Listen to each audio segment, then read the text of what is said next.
and offer that. Others come to us when they're looking for trainings, probably trainings in the area of marketing, video and stuff like that, and then we go ahead and offer that.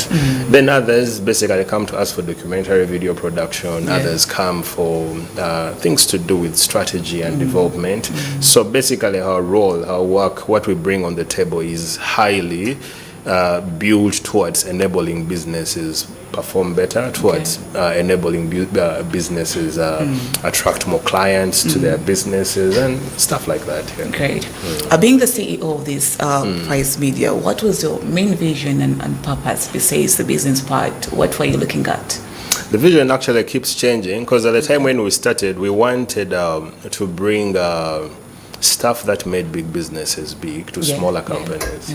But right now, we are refining our vision, because all we want is to enable companies perform well, especially when it comes to marketing, visibility, you know, especially when it comes to things that are to do with business growth in general, because you notice that it is one thing to be a service provider, it's another thing to be a value provider. You could actually be providing a service, but the value is less, you know. So what we are looking at right now for any company that works with us is that we go and look at your products and services and ask you ask a question, what is not working and how do we possibly work? How possibly can we make it actually work? You know, so that is the core of Price Media, and I feel like we are still we are heading in a good direction, but we're always open to innovation and trying to see that we adopt new things and move in the direction where the world is actually moving. Great. Now, looking at rethinking of your sales strategy, what does this mean to the business environment in today's generation? Rethinking your sales strategy.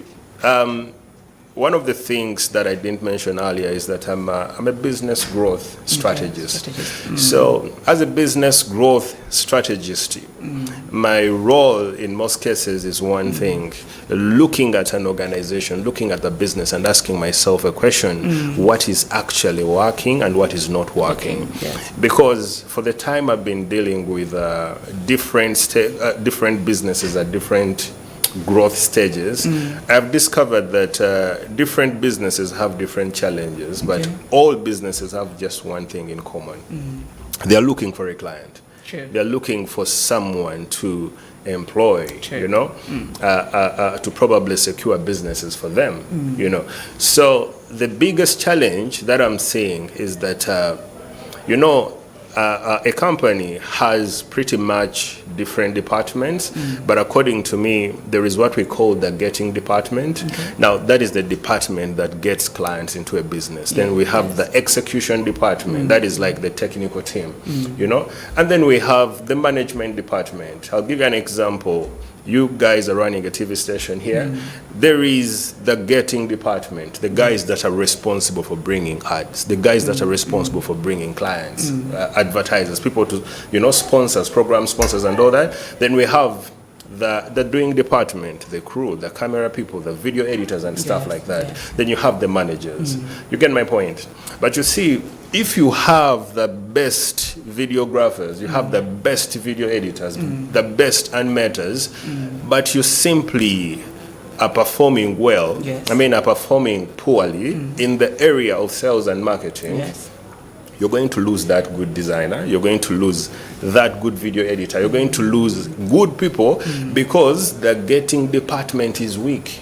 You understand? Because eventually everyone is working. The reason why people work is not actually at work. The reason why people work is actually at home. They're dealing with fees, they're dealing with challenges, rent and stuff like that. So when a person comes here and is working in your organization day one, day two, month one, year one, and the salary is not actually improving, they're going to leave. That's true. You get my point? So you find that when the getting department is weak, when the department that brings in clients is weak, the rest of the departments are going to suffer. That's right. everyone knows, people who run businesses know that the quality of your business is mirrored into the quality of the people you employ. Every CEO, every managing director, every company leader knows one thing, that once you get good people on board, you're going to build a good company. Okay. But good people are leaving because companies cannot sustain. You get? Yes. Or good people are not being attracted into good places because companies cannot sustain. So you see, the core performance of a company, is deeply rooted in the sales Yes. and marketing department. But it is so sad that people are perfecting. When you find technical companies, they're busy perfecting the technical wing. That's right. You know, you have good editors, good graphic designers, good this and that. But when it comes to your sales and marketing, there is a lot of guesswork. That's right. You know, today you get it, the other time you get it. So one of the things that we are lately, even in my circles, I'm telling guys that right now is time to rethink your sales, rethink your sales strategy, rethink, do you have the right team? Do you have the right people? Are you doing the right things? Are you selling the right things? You know? Yeah. Because if all you're doing, if last year was not a good performing year, and you continuously do the things that you did last year, chances are very high that you're heading nowhere. That's true. Chances are very high that it's still you're still going to get the same results.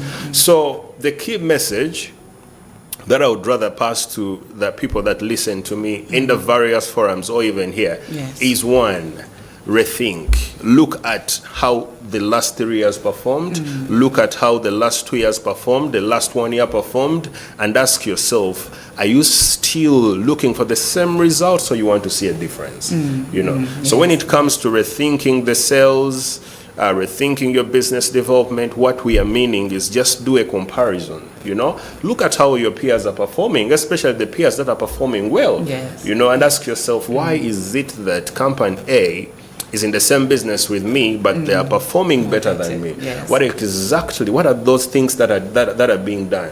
You may not have the access and into asking them, but the truth remains is that knowledge has not been hidden. Exactly. You know, all you need is basically one consultant. All you need is one forum, one platform. All you need is basically probably even one YouTube video can make you unstuck.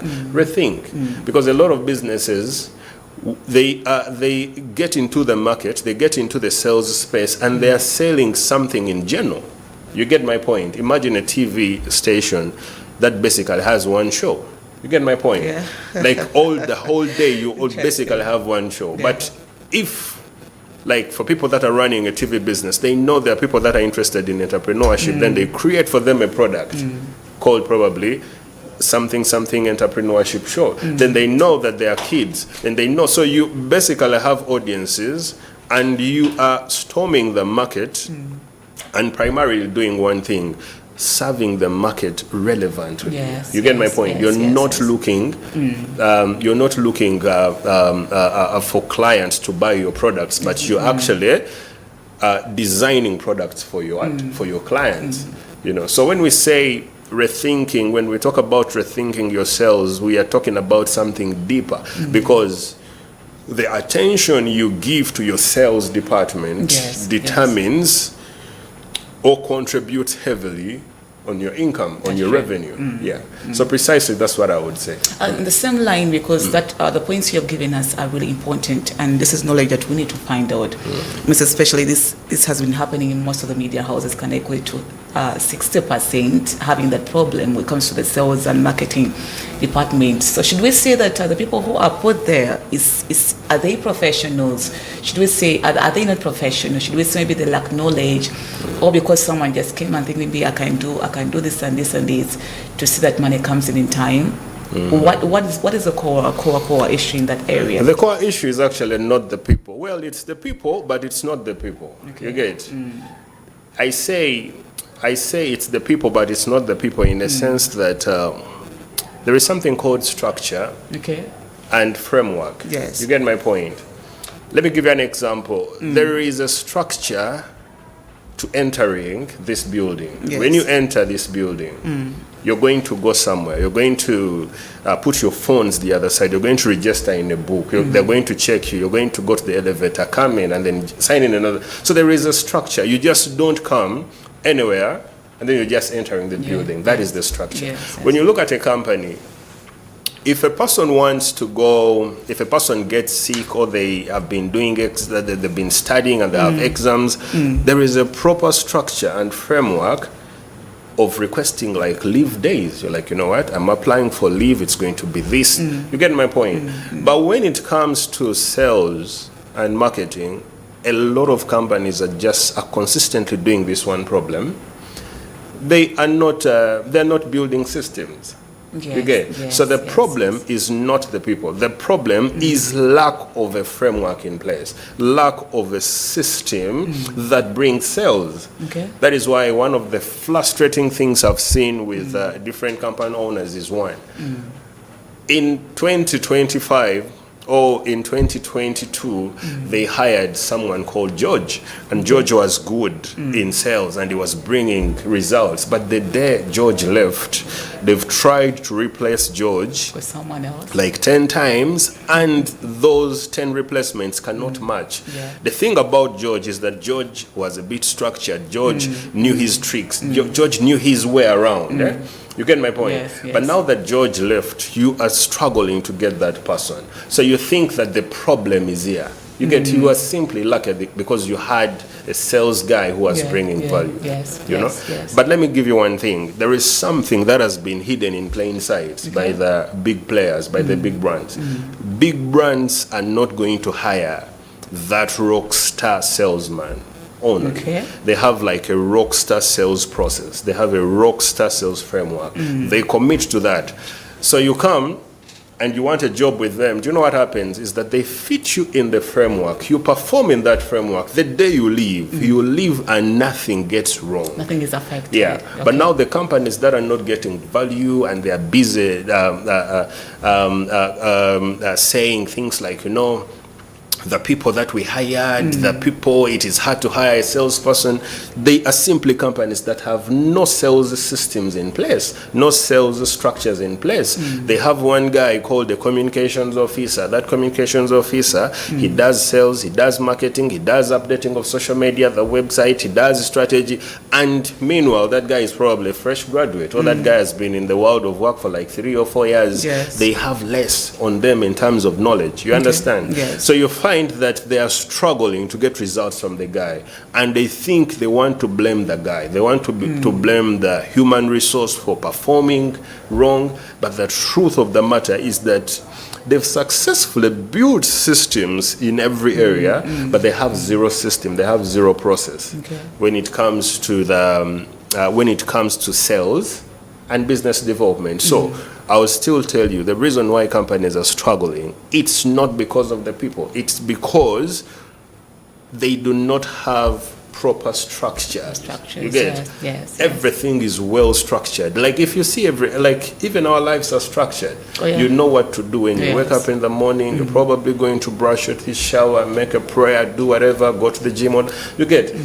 But the gap that we are consistently seeing, we are seeing companies hiring a person, and the person comes and they do not know what to do.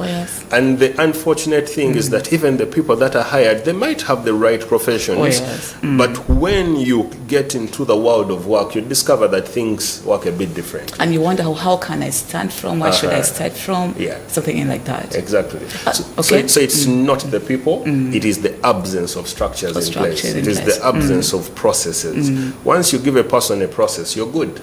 You know, there is a story that really touched me a lot when I was reading about this subject. It is said that McDonald's, they can run an entire store can be ran by 16-year-olds because these guys have documented everything. You don't need someone of crazy number of years of experience. They have a structure, so they hire. They have a framework to doing their business, running their business. So they hire people to perform specific things. But the mistake that companies are doing is one thing. They're hiring you and you come and deploy a lot of guesswork. There is a lot of unclarity, no clear direction, no clear scope of work. You are basically all over the place. Yeah. A question I wanted to ask, maybe you can give us more of the clarification about, is it possible for someone to start up a business or a company which he has no knowledge about? Or it depends?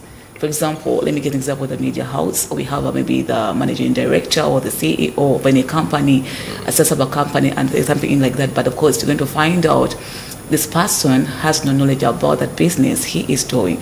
And they're going to find out it has been or it's affecting the people within that company. Is it very possible? No, yes, it is possible simply because it's already happening. There are people that have started companies and they don't know what they're doing. You get my point? Yes. They just have money. Like maybe, let me say, you've been running business A and business A has performed well and you have a lot of money and you're like, how do I reinvest in this? Yes, So we are seeing that possibility of people starting businesses without enough knowledge on that. But there are two kinds of people that do that. There are people that start business without knowledge, and then they are wise enough to employ people with that knowledge, and they listen to the people they've employed. And then there are people that start businesses they have no knowledge about, and they start running those businesses. Now, those two individuals are different kind of entrepreneurs. One entrepreneur knows that I do not know, but I can get people who know, and then I'll power them. You get my point? Then there's another one who is who's just trying to start a thing without. Probably out of excitement, you know, you're like, I have a lot of money here. I'm going to start a chain of Airbnbs. I'm going to start a TV station. I'm going to start, but you have no idea. So it's possible for people to do that, and depending on your understanding, you know, if you know that if you're honest enough to know that I started this business, I do not know, but I can hire people who know. I can get a consultant, or I can even do background research because they say 95% of things are learnable. You can do research on that, you know. So it is very possible. All right, allow us to get into a quick commercial break. We'll be right back with more of this conversation with Mr. Mobero Moses as we are discussing about rethinking your soul strategy. Is really an important talk discussion, and I do believe our viewers out there who are having companies or whatever business you're going to start up with, this is knowledge that you need to acquire to see that you have a successful business or the company which is thriving in any way or the other. So let us come back after the break.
Great, and we'll come back from the quick commercial break. We are still in this beautiful conversation as we are talking about rethinking your sales strategies. Still with Mr. Mobero Moses, the CEO of Price Media Uganda. I think from where we started from before the break, you were telling us how possible it is for a businessman or to set up a company when someone has no knowledge about it, but in case this person takes the initiative of learning about the business he wants to start or she wants to start, there is a possible way of it thriving. Great. So maybe you can tell us the way forward to all this initially before we get into the investments and these other things. No, the secret to starting a company that you have no idea about is you having the willingness to acknowledge that. That I do not know this entire thing, but based on, there is what we call, there is what we call the first knowledge, and then the second knowledge. Even if someone does not know the company they're getting into, they must have what we call the first knowledge. The first knowledge is that this business works, So you just don't get all of a sudden wake up and you're like, you know what, I'm starting a company in media production without you doing a little bit of research and knowing how profitable and sustainable this business could be, But in most cases, every person who starts a company, they know what they are getting into. It's not that they know how to do it. They know that this is a worthy business. They know that we're going to start a TV station, we're going to do this, and this is how it works. But their role is not to understand the camera operation. Their role is not to understand how a studio is built. Because someone can actually be hired. A consultant can actually be hired to do all those things. All you need to start a business is one thing. That first knowledge, that assures you that once I put my money here, I'm in position of building it back. I'm in position of regaining it back. Looking at the part of investing our finances, there are different companies which are already in existence, and we have shareholders, partners who have invested in their money, and then they expect maybe interest at the end of the month or at the end of the day. According to how they have agreed with the owners of the companies. But of course, we're going to find out we are seeing more losses. And these partners, maybe they intend to withdraw one by one because they believe maybe the business which they have invested in is not worthy to be put in money. What is the main cause of that? Okay. One of the key signs that a business, that there is a problem with your systems, you start seeing things like losses. Loss is a core. Like I think that is what should I say? That is like the last point that reveals that the business is doing bad. Businesses are performing bad when people leave, when there's a high rate of turnover. You could have a high rate of turnover, but it's not affecting your income. You get my point? Yes. But if you leave that unchecked, chances are very high you're going to register losses. You get? So the thing that you're saying, that you are running a business, you have different investors, you have different shareholders in the company, and it's been a rough year, dividends are not coming on time, or the performance is hard. It's now into... It goes back. It reflects the actual performance of the business. Now, the actual performance of the business is not the people that you actually see walk in and out. The actual performance of a business is hidden in the systems that have been put in place. For this particular conversation, I keep going a little bit major on systems to do with getting clients, but there are systems to do with retaining clients. There are systems to do with maintaining your employees. There are systems to do with, you get my point? So if you know you're performing wrong, if you know that you're making a lot of losses, if you know that you're not profiting well, you're not selling well, your revenues are increasingly getting down, then ask yourself, what is that one system that I can fix? You get my point? Yes. You could potentially have a good sales team and you've invested in a good sales training for them, but the problem is it's management. They are being mismanaged. You get my point? Yes. There is no clear roles for individuals, and at the end of the day, people are experiencing a lot of burnout, people are operating with a lot of unclarity, and at the end of the day, the good sales team, the good business development team eventually disbandles simply because your people management processes were wrong. So whenever you see a business performing wrong, just know there is a problem in one or three fundamental systems or fundamental structures or fundamental processes. And if you want to correct it back, again, it's as simple as you looking back at what area of my business is struggling, what systems can I put in place to better. Again, I'm a bit more particular and careful on my words. What systems do I put in place, not what person? You get? That systems, okay. Because okay. I have seen a lot of companies that are depending on a person. Yes, right. You know, I That's normally right. call it like a rock star salesman. He comes in, and then when he has a bad day, you have bad sales. When he has his personal challenges and he gets into an episode of depression for like 3 months, for as long as he's depressed for 3 months, you're also performing wrong. You get my point? Yes. So it is about mastering. This is my business. This is how we get clients. This is how, and interestingly, business owners know how to get clients. The only issue is because they started businesses, they do not have all the time. Yeah. But what we tell business owners to do is think processes, think systems, and then document everything. Document your products and services, document your target audience, document the method that you used to sell the last 10 sales that you did, and then get this newbie. They do not have to have that much experience, 4 or 5 years, they do not have, and tell them what to do. That in this business, this is how we secure clients. This is what we do to identify potential clients. When we identify them, this is exactly what we do. And then, you get my point? Yes. And interestingly, where there is a clear system, individuals that are running that system will surprise you. Okay. They could be newbies, they could be freshers they could be fresh graduates, they could be like maybe 1 year of experience, 2 years of experience, and those guys are actually driving revenue. You get my point? Yes. And interesting, where there are no systems, you're going to hire someone who has 7 years of experience. But his 7 years of experience, he worked in places where there are no systems. So he has 7 years of confusion. He has like 7 years of unclarity. He has 7 years of guessing. So when he comes there, he brings in a 7-year experience of guesswork. Okay. You know, sometimes he's lucky and then he responds to a bid and then you probably get a $20,000.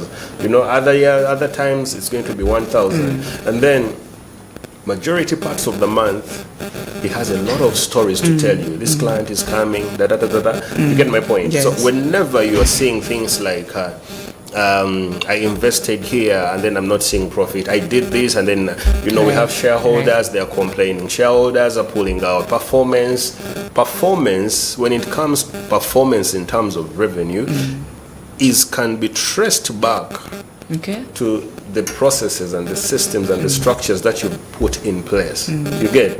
So the last indication, the last obvious indication that you're performing bad, or that you have your client acquisition systems have a problem, is that you begin to struggle.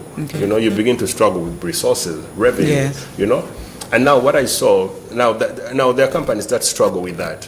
But now the older companies, the mature companies, sometimes their problem is not money. Their problem is stagnation. Yes. You know, you find a company, they've been employing 40 people for the last 5 years. And they've been attracting the same income. So they are basically at maturity stage and stuck. You get my point? Yes. Like they've reached that and they're asking them, so what else do we do? Yes. You get? Yes. One of the indications of growth for mature businesses is that when mature businesses mature, they begin to replicate themselves. Okay. That's when you see there is a branch in Mbarara, there is a branch here, there is a branch here, there is a branch here. You get? That is one of the indications of companies that are growing and they are mature. They begin to replicate. They launch countries and all that. But you find that, again, equally, I have conversations with people like that, like representatives or managing directors of mature companies, and their problem is one: we have the systems, we have processes, but we are not growing. What is the problem? Because the problem now is that reluctance that gets in the team. Let me tell you this one thing. You can have a team of people, and there are many ways. Not every business not every money you're going to be making at the end of the month is necessarily going to be a sale. Yes. Not every sale is going to be made. You get, there is a point that you hit in business maturity that now business looks for you. Okay. So your problem is not rent. Your problem is not salaries. Your problem is not equipment. Your problem is that you have the money, you are paying, but you do not see how the people are improving your revenues. You get, so there is that, and now that is a common problem because majority companies not majority, but some companies have reached that maturity stage that now they have dormant teams. Yes. You get, a team member knows that they have a salary coming in and the company itself is not struggling to get the salary. You get my point? Yeah. But once the big man is in board meetings, they're asking him questions to do with, man, what's up? And he has no explanation. Yes, you get, we are paying these guys. Now, it is of late that now CEOs, founders, and managing directors, they are now cutting closer and evaluating for performance. They're paying attention to productivity. You get my point? And such people are easy to help because they have the means, but they just do not have access to the right to the right probably information, right consultants, right individuals. But once you pass over this information, you're going to see the so-called mature businesses replicate themselves even further. They introduce new product lines, they introduce new services, they introduce new branches and stuff like that. Thank you so much. Maybe besides the structures and the systems are needed on the ground, what other common mistakes do companies make when it comes to the development? Again, everything is traced back to structure. You get? So the key thing is what other mistakes are companies doing when it comes to building these systems. Okay. The number one thing is the unclarity of the value proposition. Meaning?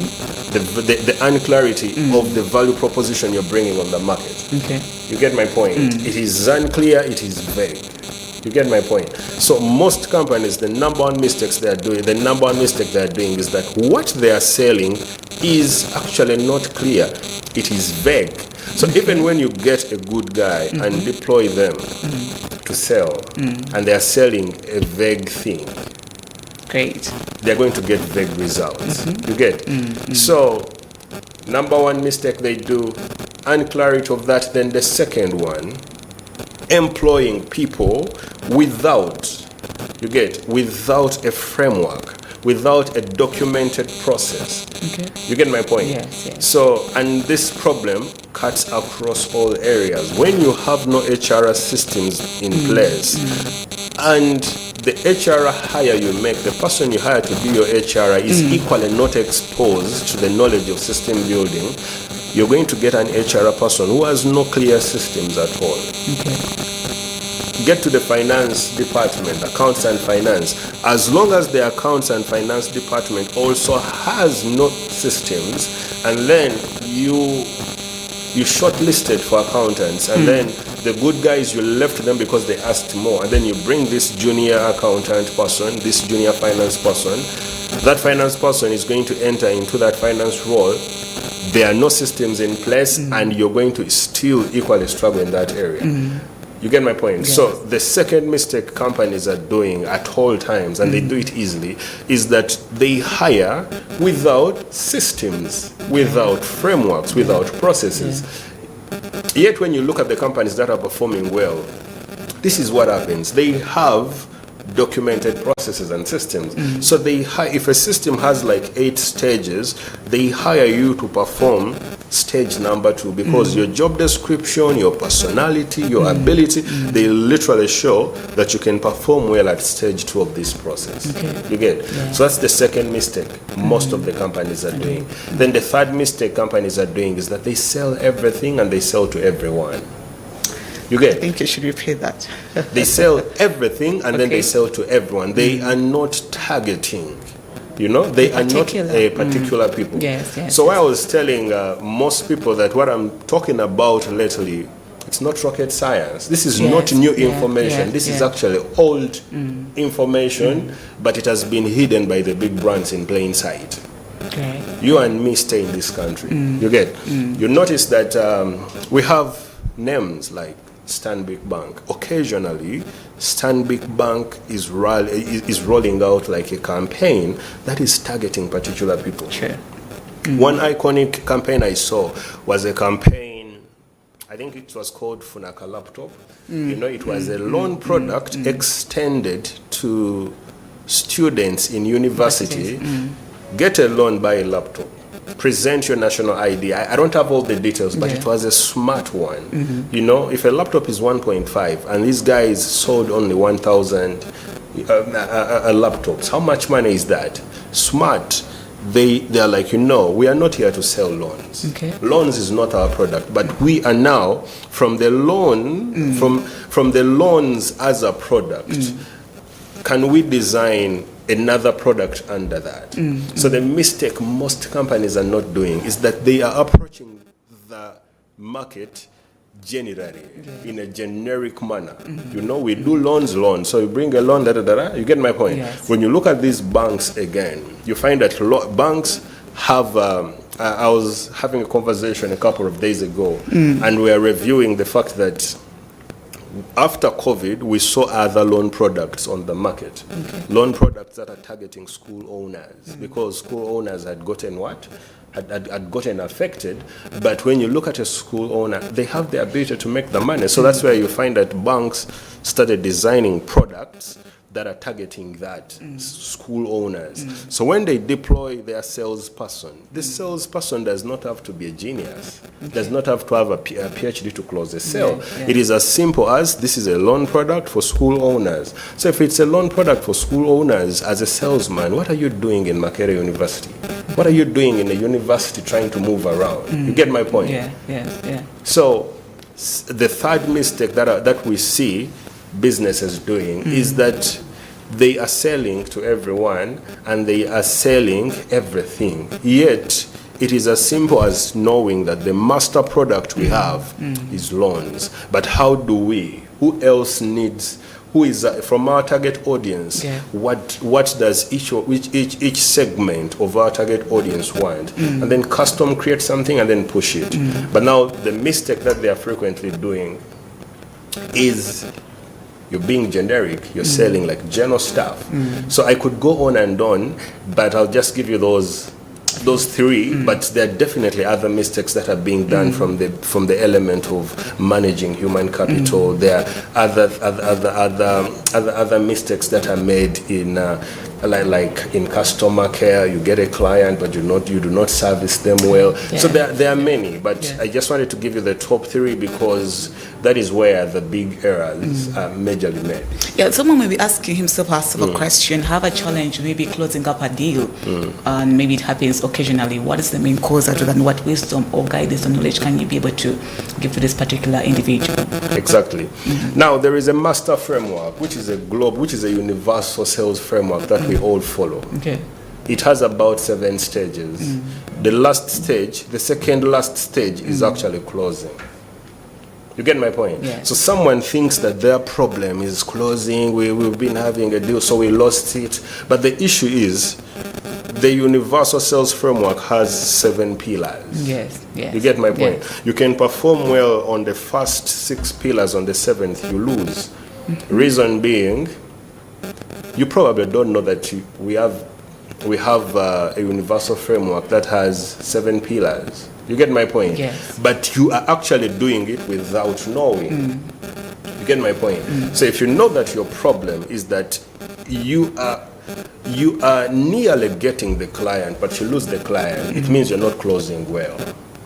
You get my point? Yes. So again, figure out what exactly is wrong with that particular. It's what we need to figure out right now. Yes, immediately. Yeah. Okay. But again, how did you build it? Because you see, before you lose, there is something that you did. You get my point? Yeah. Yes. So you're either going to lose the client because you have a wrong team. You know, there are, over the years, I've discovered that there are clients that are mindful of money, Yes. and then there are clients that are not mindful of money. They are mindful about the value. You get my point? So Yes, you're nearly yes, closing, yes. and then they are telling you to disclose your team, and now your entire team, when they have doubts about your team, they're going to give a deal to another person. When they have doubts about your capacity, Okay. you know, years ago when we are still starting our professionals, we thought that getting a client is all about convincing them to do what? To pay less, and then introduce discounts, introduce bonuses and freebies. But that was wrong. You get my point? Some people just don't have a problem with money. Some people's problem is, one, do you have the capacity? Yes. That is why when you look at the way big employers are calling service contractors, they will ask you to submit your account statement for the last 3 years for them to see your performance. Okay. Because if someone is going to give you an assignment of $50,000, and in the history of your work, your existence, you've never made that money, or you are struggling, then chances are high that when we give them this money, they might actually mishandle it, and then you lose. So if your problem is that you are losing, ask yourself a question: what exactly is the cause? Are we losing because the front end representatives, the front end personalities are unqualified? Are we losing because we asked for more money than we should have asked? Are we losing because we are not closing well, in a sense that we are not being responsive at a time when a client wants to make money? You get? So once you figure out those, when it comes to closing, it's as simple as figuring out the key reason why you, and I like it when you don't close like 5 times. Okay. Because when you miss 5 times, you have at least 5 reference points. Yes. You get? Yeah. But if you lose more than 10 times, there is a problem. problem. Because you're supposed to lose so that you learn the reason to lose and you don't repeat it. Again. So again, when you lose the second time, the reason that the reason that was the cause, I mean, the reason why you lost the first time shouldn't be the same reason why you are losing the second time. So that is why experience is important. Yeah. So anything to do when it comes to struggling to close and you're failing, it is very important for you to primarily just focus on the common reasons why you keep losing, and then fix that.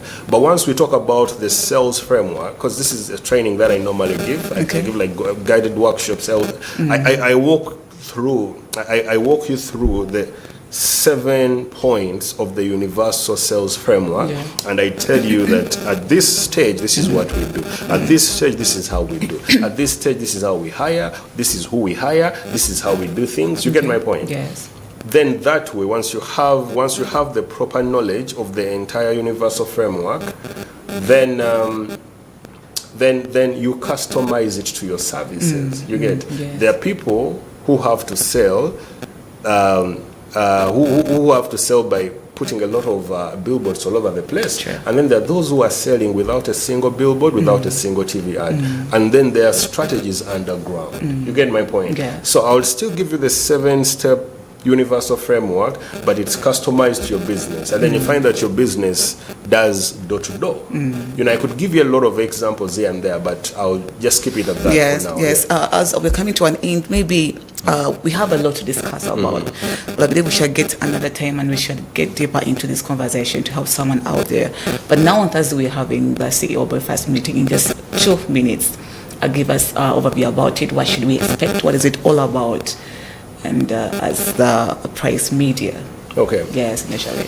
Well, I appreciate that opportunity to share this, and I would first of all invite anyone, if you run a business, if you work in a business and you're watching this, and you know, because you don't have to know that a company is struggling by actually going and checking the books of accountants. You get my point? Yes. You see it. You see that salaries are delayed. You see that your requisitions are not honored on time. You basically see it. You don't know where it is, but you see it. So if you're there and you know you have those struggles, just to know we would love a representative from such companies, because the CEO breakfast meeting is happening this very week on Thursday, 5th. It's going to be at Sheraton Hotel, Kampala.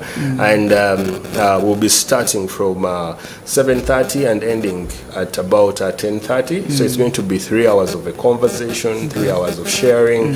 The background of the CEO breakfast meeting is rooted on the fact that as Price Media, we want to go a little bit above and beyond serving our clients plainly, you know, because we've had issues like, you know, this year we cannot be doing this activity because we do not have a budget. This year we are struggling in this area. This year we won't be doing this. And then we keep wondering why.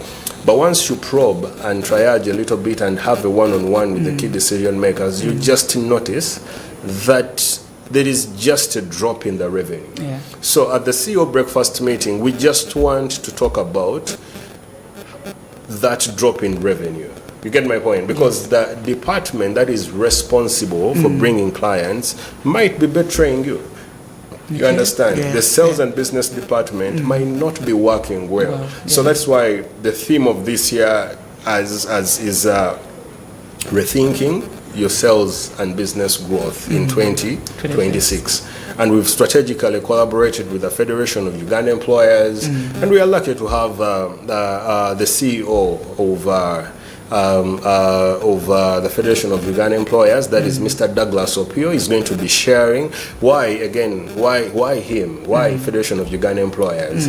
The truth of the matter is, every good employer in Uganda chances are high that every good employer in Uganda is most likely a member of the Federation of Uganda Employers.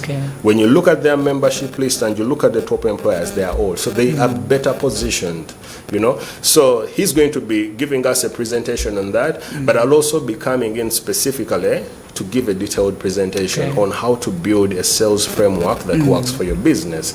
So we hope that by the end of those 3 hours, participants are going to be in position to have another dimension. You get to have another. You know, there's a lot of pressure in the marketing space that you're seeing everyone doing TikTok videos here and there. So you're out of pressure. You're launching a TikTok account, you're launching a YouTube account, you don't know why, you're just doing things because. Who tells you that everyone has to have a TikTok account to sell? You get my point? So what we are focusing on at the CEO breakfast meeting is to talk about your business and challenge you with one thing. Do you have frameworks? Do you have a framework? Do you have a systemized thing, or you're still depending on that rockstar salesman? You get? Again, there are other companies that might come and they have that guy. You get my point? We're just trying to help you think about the risk of having a rock star, because when the rock star guy just decides to vacate the country, you get, he has gone with the entire list. So what we need is CEOs, we are looking at executive directors, we are looking at managing directors, we are looking at owners, founders, we are looking at people that have been entrusted with that role. Truth of the matter, we do marketing services and all that, but this time around, this is a conversation that is deeply strategic. You get? So if someone is out there and you are looking forward to making your business better, if you're out there and you're looking forward to changing the trajectory of your business, you're bored with your performance in terms of revenue, you are the exact person that we need. Great. Thank you so much, Mr. Moses Mobile, for that wonderful conversation you have given unto us. And all viewers who have been part of this coffee break conversation, I believe the information, this knowledge you have attained or taken from the CEO of Price Media, Mr. Moses, is really going to work out for you on Thursday. I think the fee is 75,000. Yes, so allow us to wish you a blessed Monday. See you on Thursday at Sheraton. Bye-bye.